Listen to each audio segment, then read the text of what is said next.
Mesdames et messieurs, bonsoir et bienvenue à ces flashs d'information.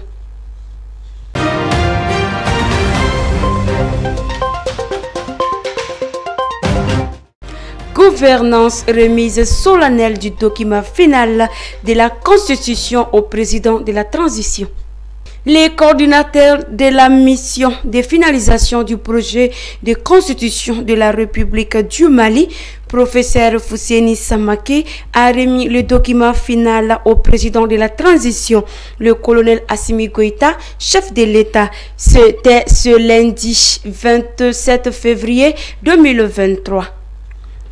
La cérémonie a eu lieu à Koulouba, dans la salle de banquet, en présence de plusieurs autorités de la transition, notamment le chef du gouvernement, Dr Choguel Kokala Maïga, le président du Conseil national de la transition, colonel Malik Diao, le ministre d'État, le ministre de la refondation d'État chargé des relations avec les institutions, ainsi que les membres du gouvernement. Selon le professeur Samake, coordinateur de la commission, ces amendements de 15 jours ont fait des articles du document final du projet de la Constitution de la République du Mali, 191 articles contre les 195 articles de l'avant-projet.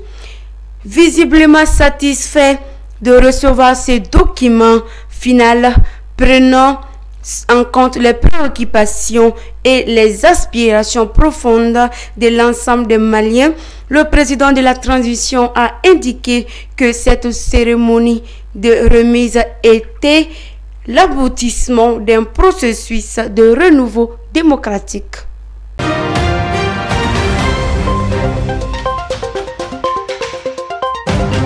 Quand les forces de l'ordre contribuent à l'insécurité routière.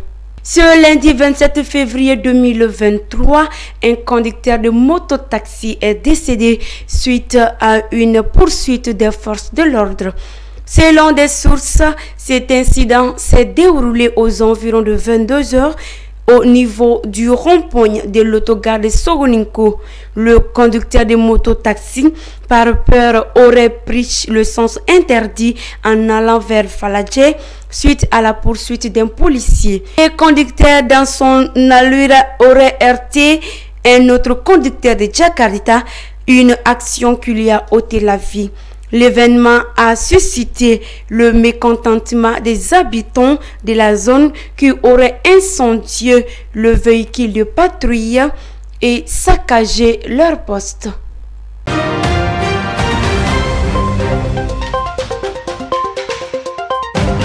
Que deviennent les immigrants maliens en Tunisie?